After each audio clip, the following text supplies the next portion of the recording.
tidak memanjangkan soalan ini. Dan yang ketiga sekali, orang yang menjadi pemaaf kepada manusia, yang suka memaafkan manusia. Ini semua sifat-sifat Rasulullah sallallahu alaihi wasallam. Rasulullah boleh tahan marah. Kalau dia marah pun dia tahan. Kita boleh nampak sifat Rasulullah kalau marah matanya merah, tapi tidak sampai kepada suaranya, tidak sampai kepada maki hamunnya, tidak. Kalau kita marah, ya Allah ya Tuhan, semua keluar. Betul tak? Sifat kita kalau marah apa keluar? Mula-mula lidah keluar. Kalau tak maki hamun, kalau tak hamun sumpah menyumpah. Begitu juga al-afin 'anil nas. Ini sifat Rasulullah sallallahu alaihi wasallam, suka memaafkan manusia. Kita tak tahu lah, wallahu alam, kita sampai kepada sifat itu atau tidak. Nah, akhir sekali Allah kata wallahu yuhibbul muhsinin. Dan Allah yuhibbul muhsinin. Jemaah yang dikasihi Allah, di akhir ayat ini Allah menggunakan dengan perkataan muhsinin, bukan muttaqin. Bukan Allah cinta kepada orang yang bertakwa, tapi Allah cinta kepada al-muhsinin, orang yang baik. Orang yang baik. Bayangkan, apakah sifat infak ini tidak termasuk golongan orang yang baik? Masuk. Kerana Allah dah katakan wallahu yuhibbul muhsinin. Allah cinta kepada orang yang baik. Qul in kuntum tuhibbunallah. Jika kamu cinta kepada Allah,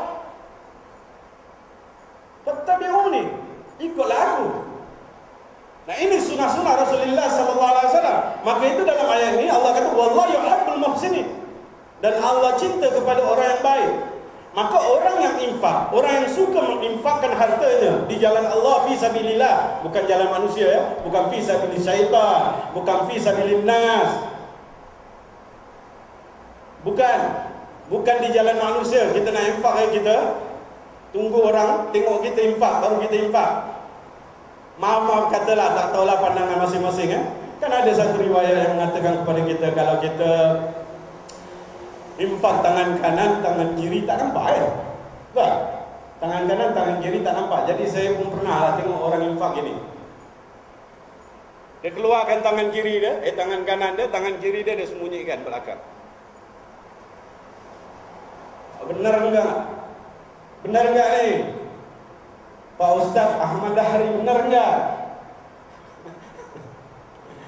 Wallahu alam, pandangan masing-masing, tapi sebenarnya pada pandangan saya itu adalah simbolik yang menunjukkan jangan ada satu pun keriakan di dalam hati kamu apabila atau ketika kamu menginfakkan harta kamu. Jangan ada, jangan sedikit pun ada. Maka tu dalam riwayat ini mengatakan demikian. Kalau kamu infakkan tangan kanan, tangan kiri tak nampak, ya Allah ya Tuhan, kenapa sembunyikan tangan kiri kamu? Tangan kiri kamu buat apa nak sembunyikan? Tangan kanan kamu kasih aja. Siran walaniyah, terang-terangan ataupun secara rahsia, no problem, kasih aja. Yang penting hati. Innamal a'malu binniyat. Yang penting hati. Balik kepada wallahu yuhibbul muhsinin. Nah, orang yang menginfakkan itu termasuk sifat orang yang apa? Orang yang baik, tuan-tuan, yang baik. Bukan yang muttaqin, tapi yang baik. Jadi kalau kamu tak suka infak, kamu tidak termasuk golongan orang yang baik. Kalau bukan baik, lawannya apa? Lawannya apa, tuan-tuan? Kok jahatlah. Pasal kedekut, bakhil, lokek. Orang lokek, orang selalu sumpah menyumpah. Bayangkan kalau orang minta sedekah, kita tak kasih, agak-agak apa doa dia? Ya Allah, kalau di jalan seberang langgar akan lori dia mati. Mereka akan doakan pendek umur pasal orang lokek. Tapi kalau orang itu suka menginfak, biasanya dia doakan apa? Ya Allah, panjangkanlah manusia ini umurnya. Baik hati dia infakkan hartanya untuk aku. RM1, RM2 dia kasih, ya Allah ampunkanlah dosa dia. Macam-macam doa yang baik dia kasih kepada kita. Tapi kalau tak infakkan, ya Allah mampukan dia.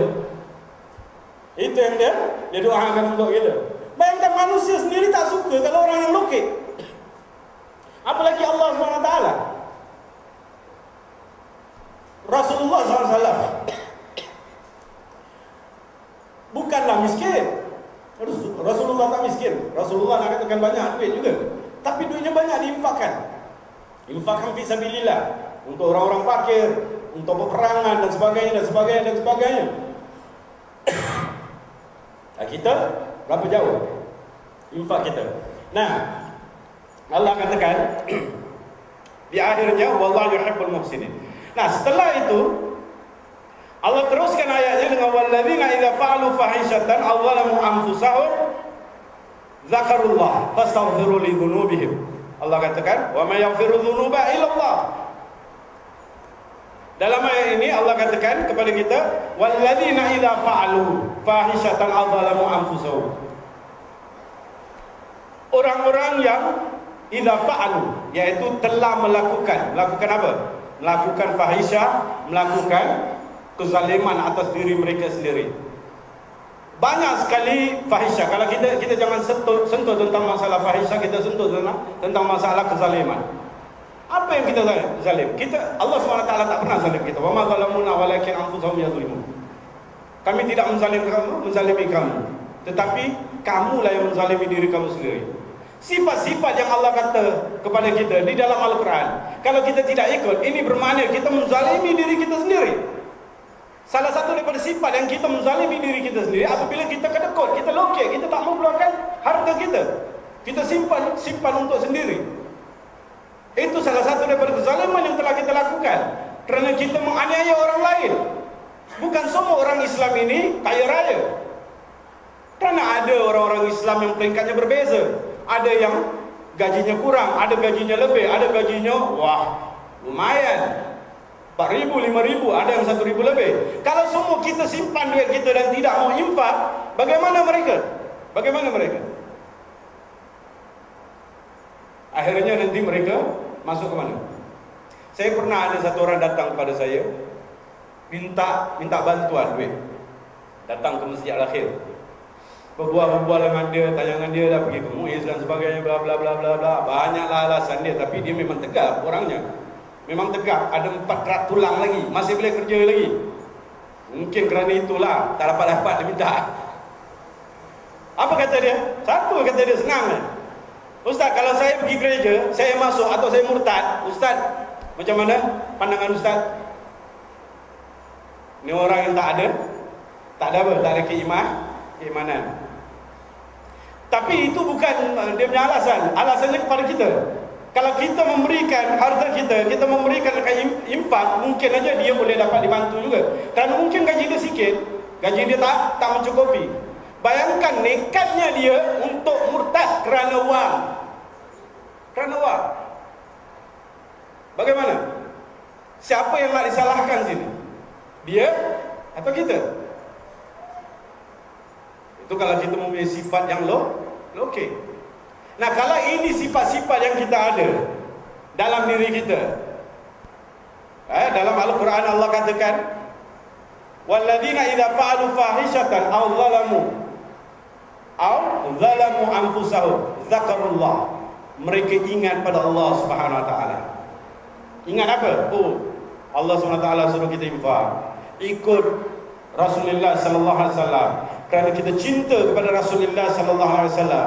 Hari ini kita dengar, kita duduk di maulid Rasulullah sallallahu alaihi wasallam. Oleh kerana kita cinta pada beliau, maka kita ingat kembali perintah-perintah Allah.